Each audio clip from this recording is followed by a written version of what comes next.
कल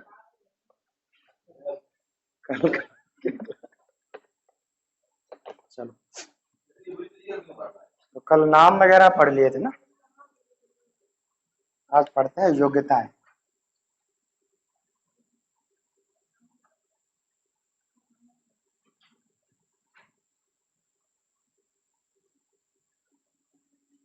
राष्ट्रपति पद को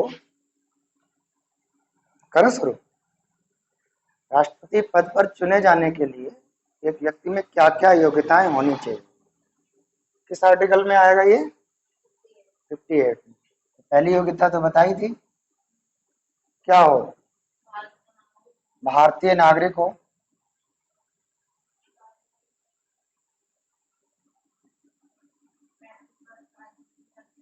35 वर्ष आयु पूरी कर चुका हो, मतलब हम कह सकते हैं कि न्यूनतम, है ना, न्यूनतम आयु कितनी हो उसकी? हाँ, इससे कम है तो फिर वह राष्ट्रपति के पद में चुनाव में भाग नहीं ले सकता, है ना। 35 वर्ष उसकी आयु हो चुकी हो, पूरी कर चुका हो, और लाभ का पद ना हो उसके पास,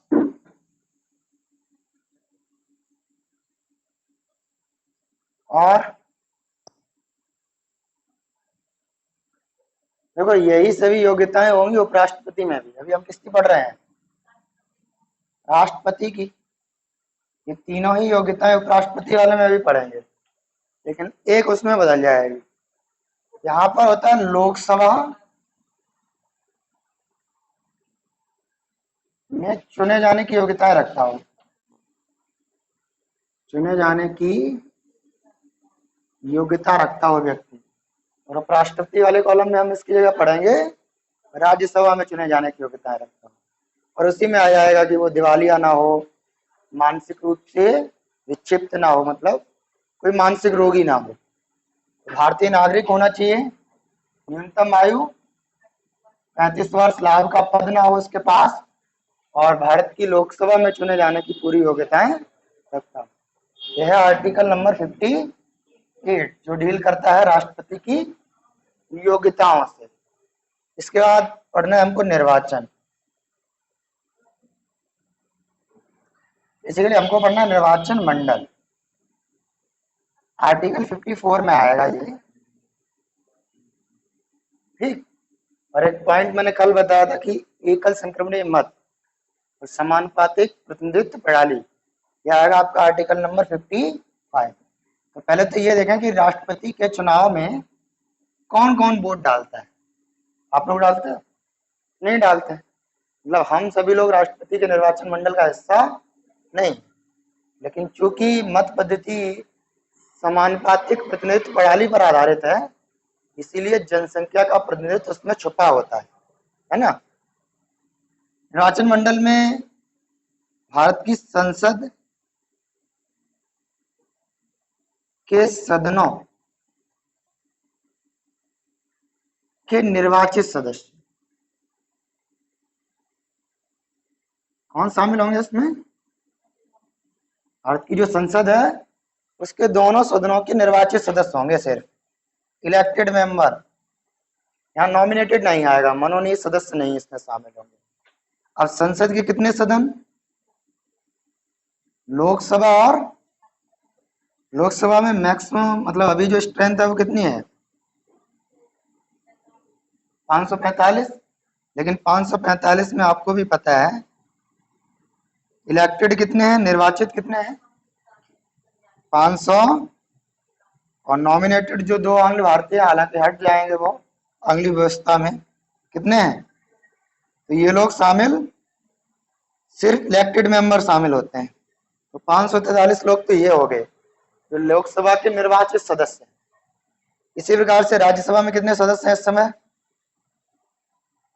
245। अब 245 में भी दो कैटेगरी, कुछ निर्वाचित हैं यानी कुछ इलेक्टेड है, और कुछ मनोनीत है यानी कि नॉमिनेटेड। तो निर्वाचित कितने हैं, नॉमिनेटेड आपको पता है कितने हैं? राज्यसभा में राष्ट्रपति कितने सदस्यों का मनोनयन करता है? 12 का। 12 हटा दो यहाँ से तो कितने बचे? 233 बचे कि नहीं बचे? 245 टोटल थे, इसमें से 12 अगर मनोनीत हैं तो बच्चे कितने शेष? ये 233 जो है वो इलेक्टेड मेंबर है, मतलब निर्वाचित है। तो ये तो भाग लेंगे, ये भाग, तो ये हो गए आपके एमपी, मेंबर ऑफ पार्लियामेंट। कितने हो जाएंगे टोटल? देखो जरा 776 है क्या?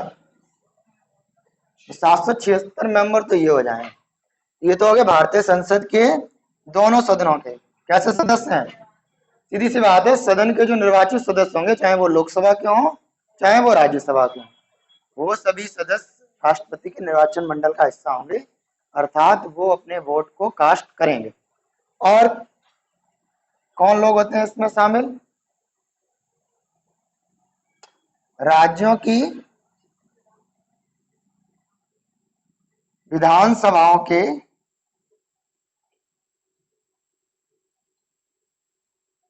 निर्वाचित सदस्य,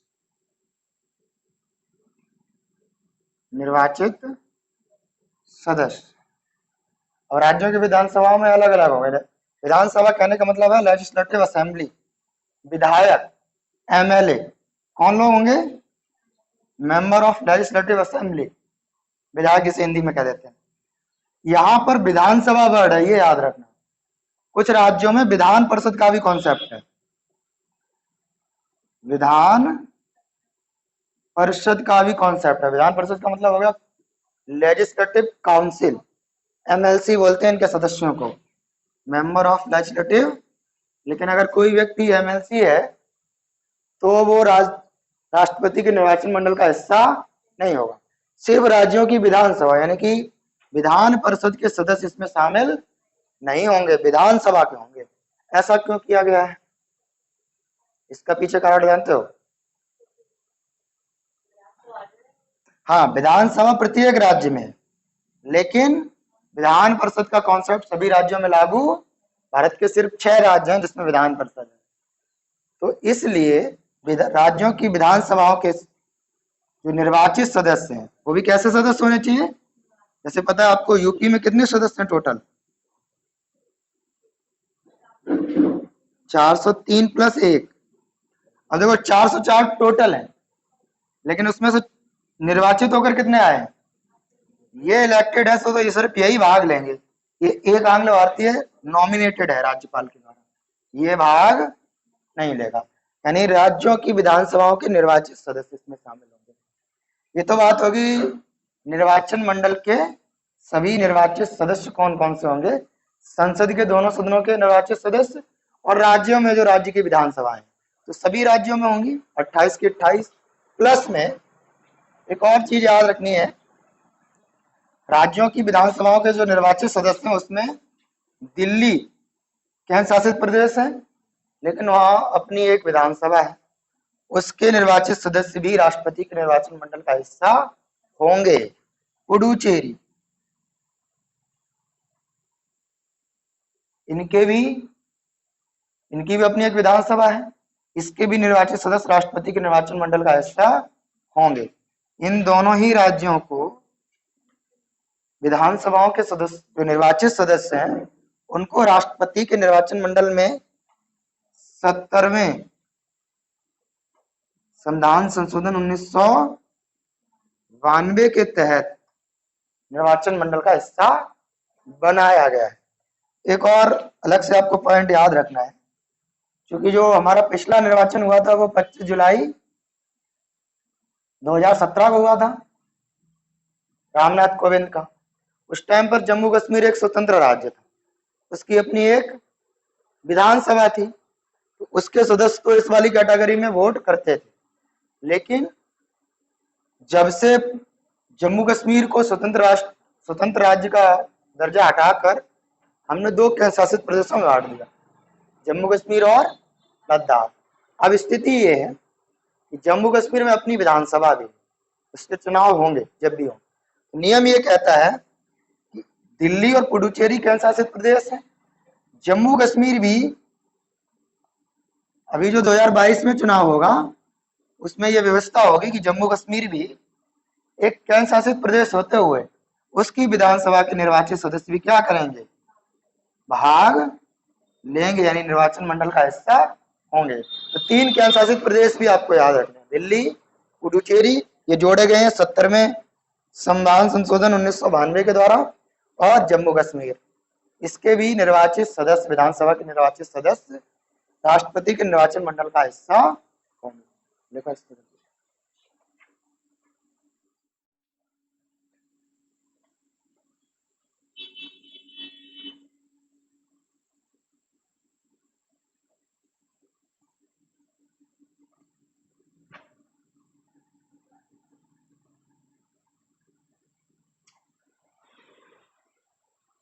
यदि निर्वाचन मंडल में कोई रिक्तीकरण हो तब क्या होगा? जैसे अभी यूपी में विधानसभा के चुनाव हुए, अखिलेश यादव लोकसभा के सदस्य थे आजमगढ़ से, ठीक, यानी सांसद थे, निर्वाचित सदस्य थे, और बाद में वो विधानसभा के चुनाव में खड़े हुए करैल से। अब वो वहां से भी जीत गए, तो नियम के अनुसार या तो वो एमएलए रहे या वो एमपी रहे, है ना। अब उन्होंने उसी नियम के तहत आजमगढ़ की लोकसभा की सदस्यता छोड़ दी। मतलब इस समय आजमगढ़ का कोई भी सांसद नहीं है लोकसभा में, यही बात हुई। अब अगर इसी दौरान राष्ट्रपति का चुनाव हो जाए, ठीक, इसी तरीके से भगवंत मान ने भी, वो मुख्यमंत्री बन गए, पहले वो संगरूर से सांसद सदस्य थे, तो उन्होंने भी छोड़ दी। तो कुछ वैकेंसीज रहती हैं, जब कभी भी देखा जाएगा ओवरऑल, यदि कोई वैकेंसी है तो निर्वाचन मंडल में क्या प्रभाव पड़ेगा, राष्ट्रपति के चुनाव पर क्या प्रभाव पड़ेगा उसका। जैसे अगर अभी चुनाव अनाउंस कर दिए जाए राष्ट्रपति के, तो आजमगढ़ की सीट खाली है, भगवंत मान साहब जहां से सांसद होंगे वहां की सीट खाली होगी, संगरूर है शायद उनका निर्वाचन, उन्होंने छोड़ दिया वहां से, तो वहां तो कुछ सीटें वैकेंट रहती हैं। इसी प्रकार से कुछ राज्यों में कुछ जगह विधायक नहीं होंगे, कोई एक्सपायर कर गया होगा, किसी ने सीट छोड़ दी होगी, तो ये सिस्टम चलता रहेगा। तो कभी भी ऐसा नहीं हो सकता कि सभी सीटें पूर्ण रूप से भरी हों, रिक्तियां ना हो, और उस दौरान राष्ट्रपति का चुनाव करवाया जाए। तो व्यवस्था ये दी गई है कि राष्ट्रपति के चुनाव पर कोई प्रभाव नहीं पड़ेगा। इन रिक्तियों का अगर आपके दिमाग में ये आए कि क्या प्रभाव पड़ेगा, तो कोई प्रभाव नहीं पड़ेगा राष्ट्रपति के चुनाव पर, ठीक। राष्ट्रपति चुनाव इन रिक्तियों के साथ भी संपूर्ण माना जाएगा। अगला यह है कि यदि कोई व्यक्ति उम्मीदवार बनता है राष्ट्रपति के लिए चुनाव में,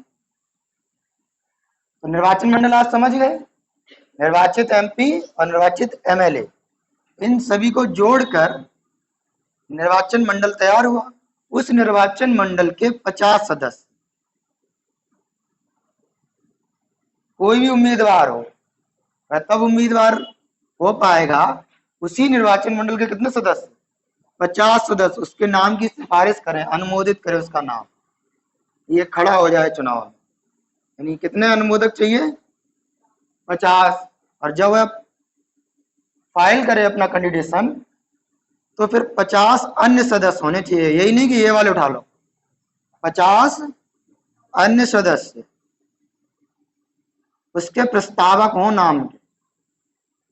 तो कितने प्रस्तावक होने चाहिए और कितने अनुमोदक होने चाहिए, 50 सदस्य अनुमोदक और 50 सदस्य प्रस्तावक होने चाहिए, और ये दोनों ही अलग अलग होने चाहिए। यानी कुल मिलाकर चुनाव में खड़े होने से पहले ही 100 सदस्यों की समर्थन आपको चाहिए, तब आप चुनाव लड़ पाएंगे। आगे बात समझ में।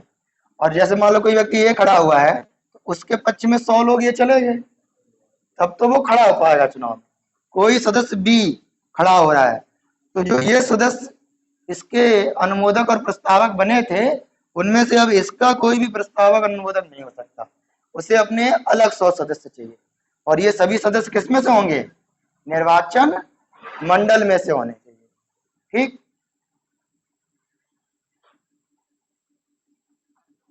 50 और डिपॉजिट होना चाहिए 15,000 रुपए की गारंटी, तब आप चुनाव लड़ पाएंगे। कितने हजार रुपए की किसको देनी पड़ेगी, आरबीआई को, रिजर्व बैंक ऑफ इंडिया, भारतीय रिजर्व बैंक को कितने हजार रुपए की गारंटी देनी पड़ेगी, 15,000। अगर आप न्यूनतम मतों से कम प्राप्त करते हैं तो फिर ये पैसा आपको वापस नहीं मिलेगा, जमानत जब्त मानी जाएगी उस स्थिति में। कितने की जमानत होती है राष्ट्रपति के चुनाव में? 15। यहीं पर मैं थोड़ा थोड़ा बता दे रहा हूँ उपराष्ट्रपति पद के लिए। राष्ट्रपति का निर्वाचन मंडल समझ गए? सभी सांसद जो निर्वाचित हैं और प्लस में राज्यों की विधानसभाओं के निर्वाचित सदस्य यानी एमएलए जो इलेक्टेड होकर आए हैं। उपराष्ट्रपति पद में थोड़ा सा आसान है, यहाँ पर संसद सदस्य हों। अब वो किस तरह से आए हैं ये मैटर नहीं करेगा, मतलब इसमें नॉमिनेटेड और इलेक्टेड दोनों एमपी चलेंगे, राज्यसभा के भी और लोकसभा के। मतलब 545 पूरे के पूरे लोकसभा वाले और 245 पूरे के पूरे राज्यसभा वाले। इसके अलावा राज्यों की विधानसभा या विधान परिषद से कोई भी सदस्य इसमें वोट कास्ट नहीं करता, यानी सिर्फ एमपी वोट करते हैं उपराष्ट्रपति। आगे बात समझ में? यहां पर समझ लो, राष्ट्रपति के लिए कितने सदस्य बताए मैंने अनुमोदक? उपराष्ट्रपति के लिए 20 सदस्य चाहिए और प्रस्तावक भी कितने चाहिए? 20। तो याद रखना उसके निर्वाचन मंडल में सिर्फ और सिर्फ एमपी होते हैं, वो भी दोनों प्रकार के हो सकते हैं, नॉमिनेटेड भी और इलेक्टेड भी। प्रस्तावक और अनुमोदक अगर कभी पूछ लिया जाए तो राष्ट्रपति के चुनाव में 20 सदस्य प्रस्तावक और 20 अन्य सदस्य होंगे जो अनुमोदक होंगे, यानी टोटल कितने चाहिए हमको? 40 एमपी चाहिए इन्हीं में से। ठीक, वो तो अलग अलग चुनाव होगा ना उसका, करो नोटिस।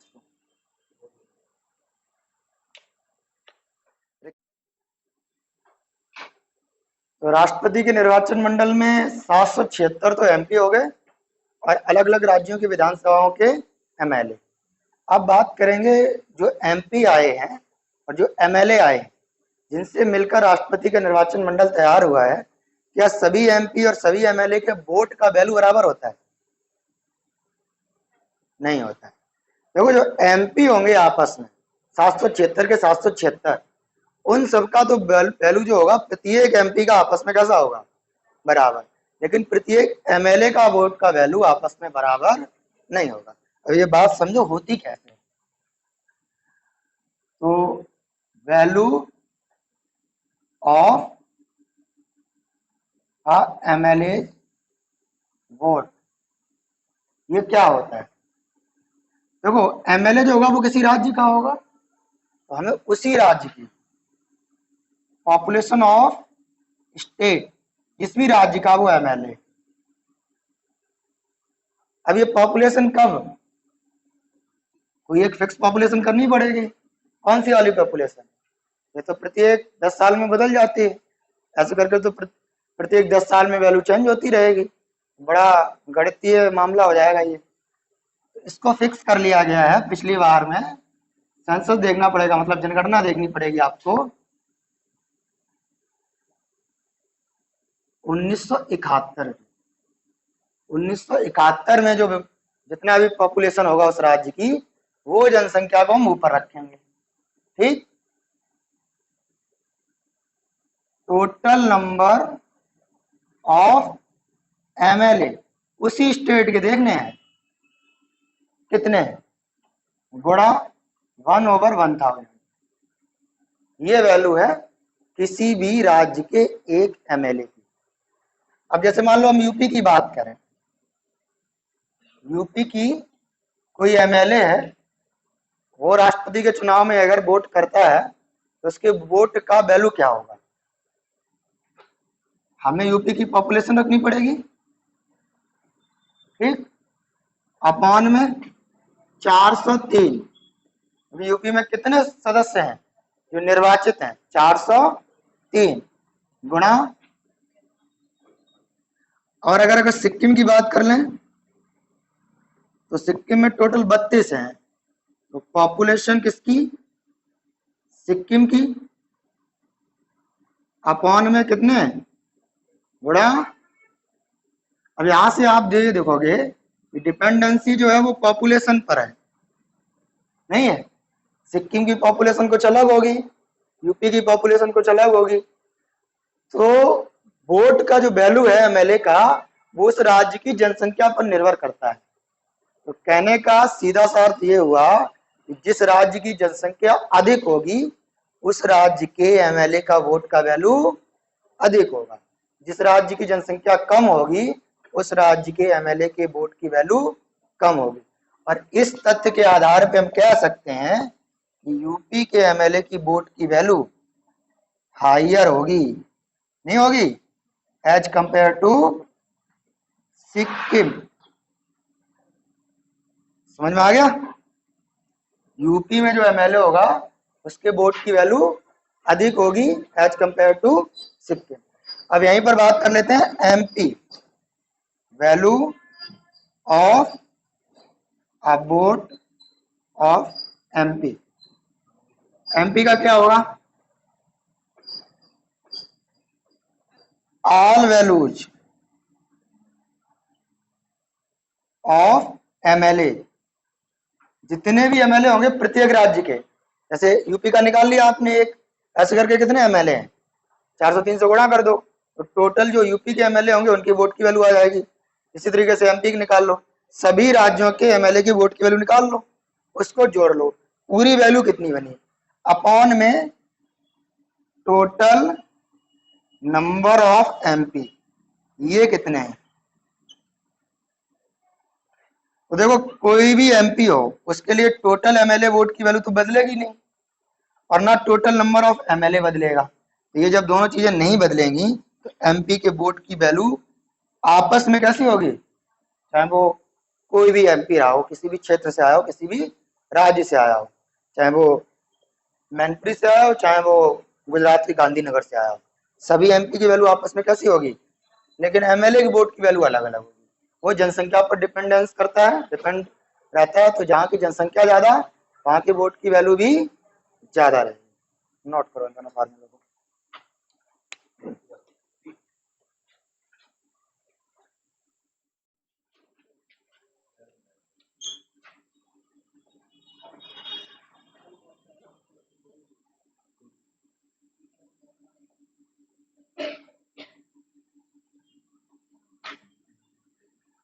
यदि राष्ट्रपति के चुनाव के दौरान कोई विवाद हो जाए, है ना, तो उसका निपटारा कौन करेगा?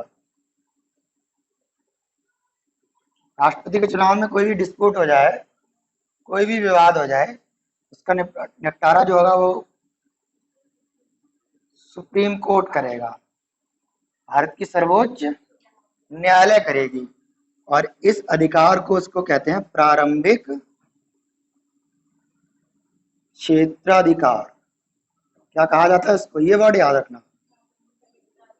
राष्ट्रपति चुनाव में जो भी विवाद होते हैं उसका निपटारा सुप्रीम कोर्ट के पास ही जाएगा और वही इसके लिए ऑथराइज्ड संस्था है कि वो उस विवाद को सुलझाने का काम करेगी।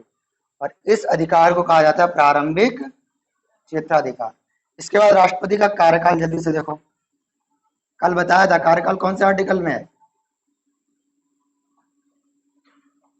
56 में, कि कोई राष्ट्रपति अपने पद पर कितने साल के लिए रहेगा, 5 साल के लिए। लेकिन अगर उत्तराधिकारी ना आए तो 5 सालों के बाद तक भी कार्य करता रहेगा जब तक कोई उत्तराधिकारी पद पर ना आ जाए, क्योंकि राष्ट्रपति की पोस्ट कभी भी खाली नहीं हो सकती। वेतन और भत्तों की बात करें, वेतन कह लो या पेंशन कह लो, राष्ट्रपति के पद को पूरा करने के बाद उसे क्या मिलती है, पेंशन। तो कितना वेतन है राष्ट्रपति का इस समय भारत में, नहीं पता? 5 लाख रुपए, 5 लाख पर मंथ। एक महीने में कितना वेतन मिलता है? और यदि वह अपना कार्यकाल पूरा कर ले उसके बाद उसको क्या मिलेगी, अच्छी पोस्ट है, वैकेंसी आ रही है जुलाई में, आप लोग चाहो तो अप्लाई कर लो। हालांकि आपकी आयु नहीं हुई होगी अभी 35 वर्ष, है ना, किसी की हो जाए तो वो कर ले। 5 लाख रुपए महीने में, अच्छी खासी सैलरी है। और पेंशन कितनी, नहीं पता? यदि रिटायर हो जाओ तो 1.5 लाख रुपया महीना मिलेगा, 1.5 लाख रुपए पर मंथ। और यही नहीं, प्लस में यदि पुरुष राष्ट्रपति है तो उसकी पत्नी होगी, उसको 30,000 रुपए वो उसको मेंटेनेंस के लिए मिलेगा, उसकी पत्नी को। और भी होता है, गाड़ी वगैरह उसको सारी सुविधाएं मिलती हैं। तो मुख्य रूप से आपको ये याद रखना है कि 5 लाख रुपए का क्या मिलता है, वेतन और 1.5 लाख रुपए का पर मंथ, और 1.5 लाख के हिसाब से जाओगे तो ये हो जाएगा आपका 18 लाख रुपए प्रति एक साल में, है ना। 12 महीने में 18 लाख हो जाएगा, और ये 12 पंचे 60 लाख हो जाएगा वेतन। काफी अच्छी खासी सैलरी मिल रही है इसमें। और अब बात करते हैं शपथ की। ओथ, शपथ का मैंने बताया था कि राष्ट्रपति की शपथ जो है वो आर्टिकल नंबर 60 में दिया गया है। बाकी सभी पदाधिकारियों की शपथ का प्रारूप अनुसूची 3 में, ये बात हो चुकी है। शपथ दिलाता कौन है इसको? भारत के मुख्य, और ये ना हो पोस्ट पर तो कोई भी न्यायाधीश दिला दे। जो भी शेष जो न्यायाधीश होंगे उनमें जो ये इनकी अनुपस्थिति में वरिष्ठतम न्यायाधीश, अब ये मत कहना कि ये भी ना हो, क्योंकि ये तो 30, 32, 34 है, कोई ना कोई तो होगा ही, है ना। सभी ना हुए तो ऐसा हो ही नहीं सकता कि सुप्रीम कोर्ट बिल्कुल खाली बैठी हो। ठीक, तो मुख्य न्यायाधीश या तो शपथ दिलाएंगे और उनकी अनुपस्थिति में वरिष्ठतम न्यायाधीश। लिखो इसको।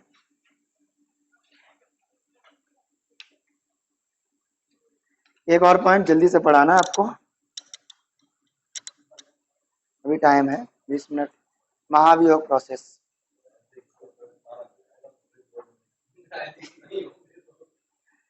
चौथे से समय, ठीक है, कोई ना कोई होगा वहां पे। एक नहीं होगा तो 33 होंगे, 33 में एक और नहीं होगा तो 32 होंगे, उनमें से कोई ना कोई तो रहेगा,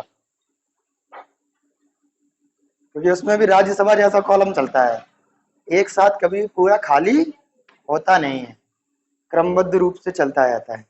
इसीलिए तो हमें पता चल जाता है कि अगले 5 वर्षों के बाद हमारा मुख्य न्यायाधीश कौन बनेगा, पहले से ही पता चल जाता है। 1/10 कोरम हो जाएगा। बता दिया कौन से आर्टिकल में है।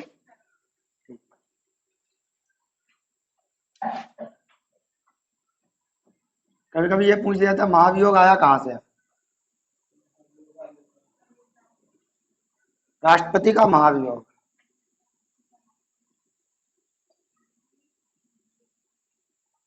कौन से आर्टिकल में है? राष्ट्रपति का महाभियोग आर्टिकल नंबर 61 में। ये कहां से लिया गया हमने, ये कॉन्सेप्ट परिकल्पना यूएसए से लिया है।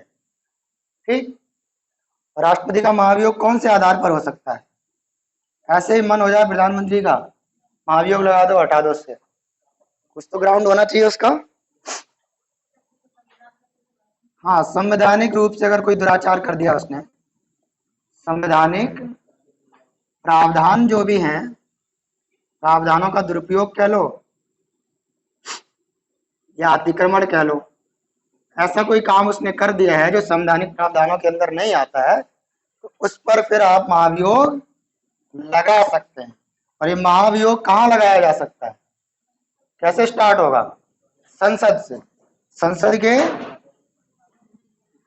किसी भी सदन में, संसद के किसी भी सदन में, तो कहीं एक से स्टार्ट करोगे। अब मान लो राष्ट्रपति के महाभियोग की प्रोसेस को आपने लोकसभा में स्टार्ट किया है, जरूरी नहीं है कि राज्यसभा में हो सकता है, वहां से भी स्टार्ट कर सकते हो। हालांकि उपराष्ट्रपति वाले में यहाँ थोड़ा सा अंतर है, तो उसकी प्रोसेस को आप सिर्फ राज्यसभा में स्टार्ट कर सकते हो, लोकसभा में स्टार्ट नहीं कर सकते। जबकि राष्ट्रपति के महाभियोग की प्रोसेस को आप चाहो तो लोकसभा में स्टार्ट करो और चाहो तो राज्य। हम मान के चल रहे हैं कि मानो लोकसभा में स्टार्ट कर दिया, तो कैसे स्टार्ट होगा? तो जिस भी सदन में कर रहे हो उसके 1/4 सदस्यों के साइन होने चाहिए ऐसे किसी प्रस्ताव पर, तो निर्मित माना जाएगा कि यह प्रस्ताव निर्मित हो गया, महाभियोग प्रोसेस निर्मित हो गई। और ये कितने दिन पहले होना चाहिए था? इसकी सूचना राष्ट्रपति को कितना दिन पहले? 14 दिन के बाद, यानी 14 दिन पहले जिस भी सदन में आपने स्टार्ट करवाया है उस सदन के 1/4 सदस्यों का उस महाभियोग प्रस्ताव पर साइन होना चाहिए, उस नोटिस पर। और वह सूचना या अधिसूचना किसके पास जाएगी? राष्ट्रपति के पास जाएगी। राष्ट्रपति के पास जाने के 14 दिन के बाद जिस सदन में स्टार्ट किया है उसी सदन क्या होगा, बहस होगी, चर्चा होगी, ठीक। उसके बाकी सदस्यों के साथ चर्चा होगी, कितने दिन के बाद, 14 दिन पहले ये काम हो जाना चाहिए। 1/4 सदस्य साइन कर दें कि हम इम्पीचमेंट करना चाहते हैं, ऐसे साइन के साथ राष्ट्रपति के साथ नोटिस चला जाएगा, नहीं राष्ट्रपति को पता चल जाएगा, 14 दिन की पूर्व सूचना मिल जाएगी। और 14 दिन के बाद चर्चा होगी उस सदन में, और कितने सदस्यों का बहुमत चाहिए, विशेष बहुमत चाहिए, 2/, हाँ देखो यहाँ साइन 1/4 के चाहिए शुरुआत करने के लिए। और जब उस प्रस्ताव को आपको पारित कराना है तो वोटिंग कितने की चाहिए आपको, अगर आप वोट दिलवा रहे हो, पारित करवा रहे हो, तो 2/3 सदस्यों का बहुमत चाहिए। 3 सदस्यों, अगर इतने सदस्य इस पर वोट अपना कास्ट कर दें कि ठीक है ये इम्पीचमेंट, तो इसको इस सदन में क्या मान लिया जाता है, पारित मान लिया जाता है। और फिर इसके बाद ये कौन से सदन में जाएगा, क्योंकि हमने स्टार्ट कहा किया था, तो राज्यसभा में। अब राज्यसभा क्या है, इस स्थिति में दूसरा सदन है, इसके पास यह इम्पीचमेंट प्रोसेस गई है। इस स्थिति में जो भी दूसरा सदन होगा वो लोकसभा भी हो सकता है, यदि आपने यहाँ स्टार्ट किया होता तो दूसरा सदन लोकसभा होता। तो जो भी दूसरा सदन होगा इस स्थिति में, क्योंकि वो राज्यसभा है, वो इसके आरोपों की जांच करेगा। क्या करेगा, जांच करेगा, ठीक न्यायालय जैसे काम करेगा, चेकिंग करेगा कि ये जो मुकदमा इस पर आया इसमें सही भी है या फिर। और यहाँ जांच के दौरान राष्ट्रपति को अपना पक्ष रखने का अधिकार होगा, ठीक, उसकी बात सुनी जाएगी दूसरे सदन में। और इस जांच के दौरान राष्ट्रपति चाहे तो स्वयं या मन चाहे वकील द्वारा अपना पक्ष रख सकता है, मन चाहे वकील द्वारा अपना पक्ष उस सदन में रख सकता है। अब मन चाहे वकील में चाहे तो भारत के अटॉर्नी जनरल को ही क्यों ना बुला ले, भारत का महान्यायवादी, जो सरकारी तौर पे सबसे बड़ा वकील हो जाएगा भारत सरकार का, उसी को भी बुला सकता है राष्ट्रपति अपना पक्ष रखने के लिए। और या चाहे तो वो स्वयं भी या किसी भी व्यक्ति को अपनी तरफ से अपना पक्ष रखने के लिए ऑथराइज कर सकता है। और जब जांच हो जाएगी तो ये नहीं है कि उस सदन का अध्यक्ष जांच पूरी करवा ले और उसके बाद कह दे कि ये पारित हो गया। जांच पूरी होने के बाद फिर से वोटिंग होगी उसी सदन में, क्या होगी, वोटिंग होगी, फिर से बहुमत चेक किया जाएगा। और कितने सदस्य का, वोटिंग में हमेशा याद रखना कितने सदस्य चाहिए, 2/, इसमें पहली वाली प्रोसेस नहीं होती है दूसरे सदन में, 2/3 सदस्यों को अगर ये पारित कर दे तो उसी दिन, अगर 2/3 सदस्य दूसरे सदन के भी महाभियोग के पक्ष में अपना वोट कर दें तो फिर उसी दिन से राष्ट्रपति को अपने पद से मुक्त माना जाएगा, उसको हटा हुआ माना जाएगा। किसी भी सदन में किसी भी स्थिति में इस पूरी प्रोसेस के दौरान अगर यह महाभियोग की प्रोसेस में यहाँ 1/4 ना हो पाए तो फिर ये महाभियोग गिर जाएगा। यहीं पर यहाँ पर 2/3 ना हो पाए तो यहीं गिर जाएगा। यहाँ पर अगर कैंसिल हो जाए तो जिस भी कालक्रम में ये कम पड़ जाएगा वोटिंग, वहीं पर ये महाभियोग समाप्त माना जाएगा, ठीक है। और अगर राज्यसभा में आप स्टार्ट करते हो तो उसके 1/4 चाहिए 14 दिन पहले, फिर उसमें चर्चा होगी, उसमें वोटिंग होगी 2/3 की, फिर लोकसभा में जाएगा जो इसके आरोपों की जांच करेगा, वहां राष्ट्रपति अपना पक्ष रखेगा या तो स्वयं जाएगा या फिर मनचाहे वकील के द्वारा, वहां पर भी 2/3 की कास्टिंग होनी चाहिए।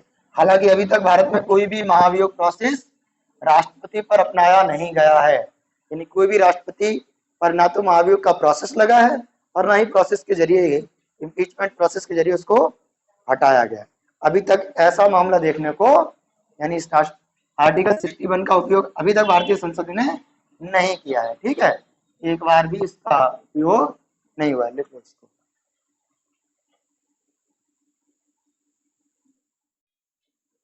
अब बात करते हैं राष्ट्रपति के कार्य या कह सकते हैं दायित्व क्या है उसके, इसकी शक्तियां क्या। इसमें बहुत आसान भाषा में आर्टिकल 77 याद रखना है।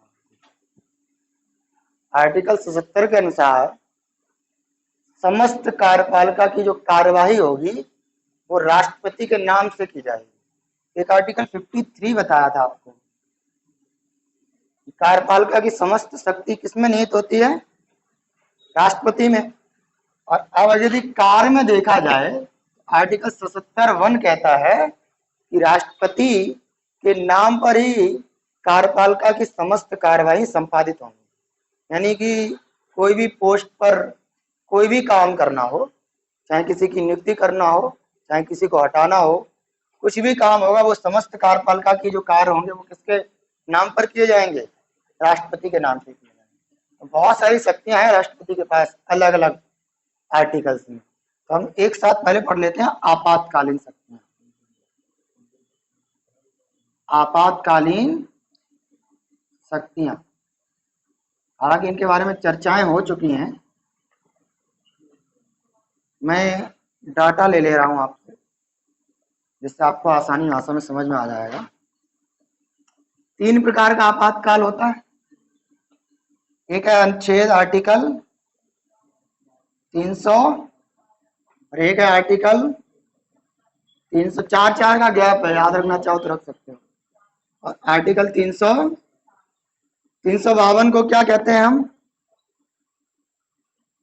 इस आपातकाल को क्या कहा जाता है? राष्ट्रीय आपातकाल, है ना? कब लगता है ये?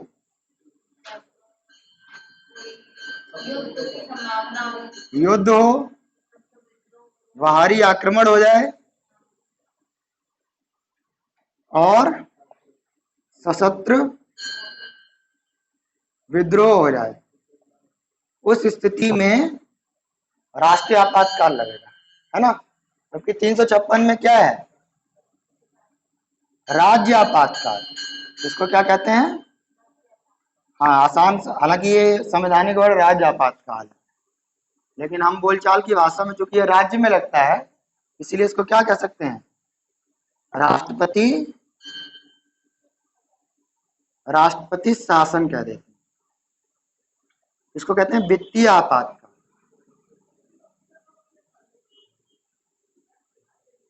समझिए तीनों के नाम। ये लगता है युद्ध, बाहरी आक्रमण या सशस्त्र विद्रोह, ये 3 नाम के आधार पर। ये लगता है राज्यपाल, जिस भी राज्य में लगाना है उस राज्य के राज्यपाल के प्रतिवेदन पर या बिना रिपोर्ट के भी लगा सकते हैं। बिना रिपोर्ट के भी दोनों स्थिति में लग सकता है। ये मत सोचना कि राज्य का राज्यपाल जब तक नहीं कहेगा तब तक राष्ट्रपति शासन नहीं लगा सकता। तो आपको याद रखना है कि ठीक है, परंपरा के अनुसार हमने ये माना है कि उस राज्य का राज्यपाल यदि सिफारिश करे, प्रतिवेदन दे, तब तो राज्य आपातकाल लगाया जाएगा। लेकिन अगर राष्ट्रपति को स्वयं विवेक से महसूस हो कि राज्य की जो संवैधानिक संरचना है वो बिगड़ रही है, तो वह बिना किसी रिपोर्ट के राज्यपाल के भी लगा सकता। और यहाँ पर वित्तीय स्थिति अगर गड़बड़ा जाए देश की तो वित्तीय साख या वित्तीय स्थिति कह सकते हैं हम, अस्थिर हो जाए, यानी स्थिरता खो दे, अस्थिरता की स्थिति में ऐसे कह सकते हैं, वित्तीय स्थिति की अस्थिरता होने पर इस तरह से वित्तीय आपातकाल लग सकता है, राज्य आपातकाल लग सकता है और राष्ट्रीय आपातकाल लग सकता है।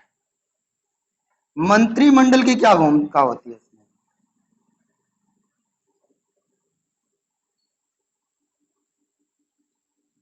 राष्ट्रपति अपने नाम से तो कुछ नहीं कर सकता, वह कार्यपालिका की सारी शक्ति उसमें नियुक्त होती है, लेकिन औपचारिक रूप से वह उन शक्तियों का लाभ नहीं उठा सकता, है ना? वास्तविक रूप से लाभ नहीं उठाता, मंत्रिपरिषद की सलाह पर कर सकता है। तो मंत्रिमंडल की इसमें भूमिका होती है, लिखित सिफारिश होगी मंत्रिमंडल की तभी देश में राष्ट्रीय आपातकाल। यहाँ पर कोई सिफारिश लिखित नहीं हो सकती, मंत्रिमंडल की सलाह होगी, और यहाँ पर भी सलाह होगी। ठीक, अवधि की बात करें कि कब तक लगता है, तो शुरुआत में कितने दिन के लिए? 1 माह कह लो, या फिर इसी को क्या कह सकते हैं, अब ये नहीं कि मार्च का महीना हो तो 31 दिन कर दो, ठीक है। वो फरवरी वाला महीना हो तो 28 दिन कर दो। तो कितने दिन रखा गया दिनों में? 30 दिन। पहली बार में इतना। लेकिन मंत्रिमंडल का अनुमोदन जब मिल जाएगा तो मंत्रिमंडल के बहुमत के द्वारा, अनुमोदन के द्वारा इसको कितने माह के लिए? 6 मंथ के लिए बढ़ाया जा सकता है, 6 माह। और 6 माह के अनुमोदन को करते करते हम अनिश्चितकालीन तक लगा सकते हैं। प्रत्येक 6 महीने में मंत्रिमंडल से सिफारिश करवा लो, अनुमोदन बहुमत पारित करवा लो और इसको लगाते रहो। अनिश्चित यानी मैक्सिमम टाइम पीरियड जो है वो अनिश्चितकालीन है। और मंत्रिमंडल की सिफारिश पर कितने माह के लिए? फिर 6 माह के अंदर दोबारा से सिफारिश करवा लो, जब वो खत्म हो रहा हो तो अगली सिफारिश करवा लो। और इस प्रकार से कितने टाइम तक? अनिश्चितकालीन तक। इसमें 2 माह, 2 माह कहने का मतलब क्या हो जाएगा? 60 दिन। और अनुमोदन कितने दिन के लिए होता है?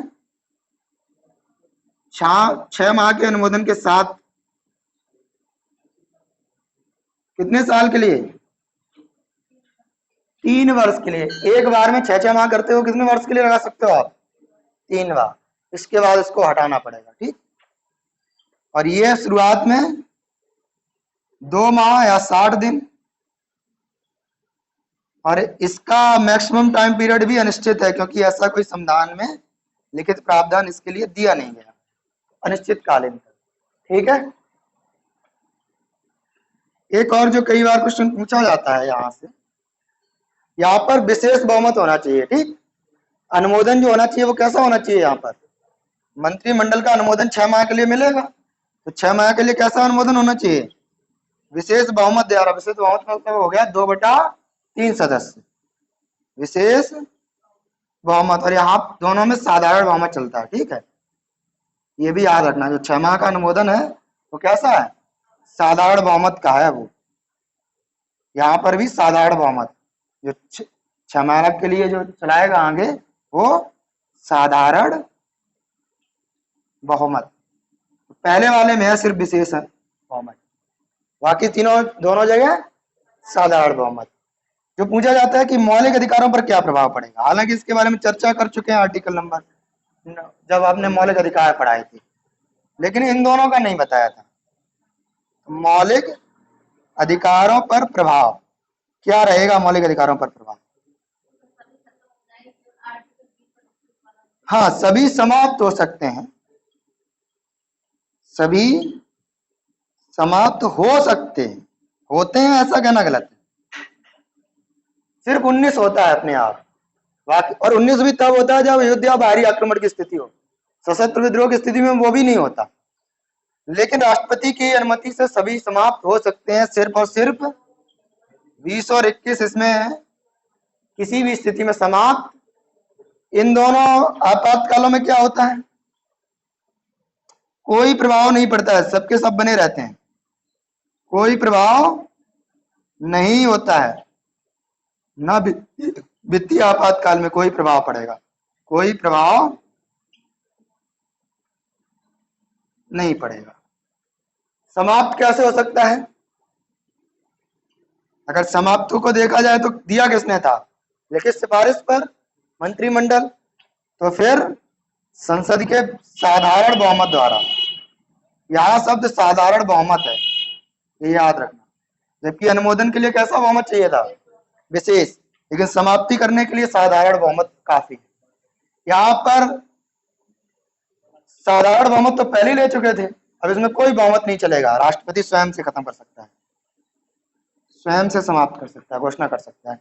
दोनों ही जगह वह कभी भी ले सकता है स्पीच, यानी स्वयं से वापस ले सकता है, कोई बहुमत से नहीं चाहिए। इसमें साधारण बहुमत जब तक पारित नहीं होगा तब तक ये समाप्त यानी बना रहेगा, फिर वो अनिश्चितकालीन तक। और इसमें अगर मान लो बहुमत नहीं दे रही होती संसद, तो फिर तो वो अनिश्चितकालीन हो जाता। लेकिन हमने जब 3 साल के लिए उसको बैलेट कर दिया, यानी 3 साल के अंदर वो समाप्त हो जाएगा। ये पूरा आपातकालीन सकते हैं।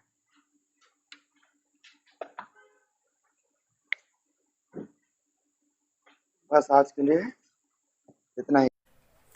नमस्कार, मैं विकास। यदि आप भी यूपी टेट, सुपर टेट, लेखपाल, पुलिस कांस्टेबल किसी भी परीक्षा की तैयारी कर रहे हैं तो अभी सब्सक्राइब करिए हमारे चैनल स्टडी मेरी जिद को और पाइए बिल्कुल फ्री क्लासेस।